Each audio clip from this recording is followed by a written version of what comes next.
খিলঞ্জীয় লোক বুলি কথা নাই ইয়াতে চবকে পাইছে আমিতো সকলোৱে খিলঞ্জীয়া অনাখিলঞ্জীয় ক'ত পালে আপুনি সবচে ডাঙৰ কথা হৈছে যে এই মাটি বাৰীৰ সমস্যাটো বহুত পুৰণা সমস্যা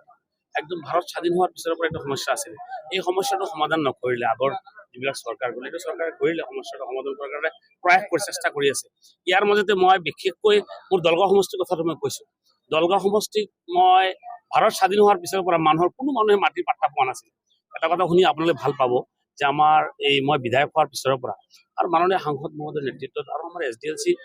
বডিৰ যিসকল মেম্বাৰ আছে তেখেতসকলে গোটেইকেইজনৰ নেতৃত্বত আমি কেইবালানি বৈঠক হৈ আমি দলগাঁও সমষ্টিত প্ৰায় এতিয়ালৈকে প্ৰায় 2000 ফেমিলিক মানে মাটিৰ পাট্টা দিছো ইয়াতকৈ ডাঙৰ কাম আৰু এচিভমেণ্ট মই ভাবো মোৰ কাৰণে নাই আৰু যিটো নেকি আপোনাৰ 70 বছৰীয়া সমস্যা আছিলে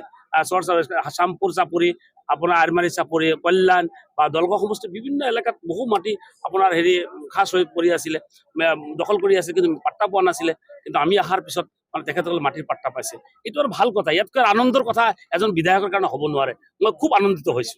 আৰু যিসকলে আজি আমি ইয়াতে আজি বসুন্ধৰা টুৰ আণ্ডাৰত মানে 442 ফেমিলিক দিয়া হৈছে ইয়াতে আপোনাৰ সকলো জাতি ধৰ্ম বৰ্ণ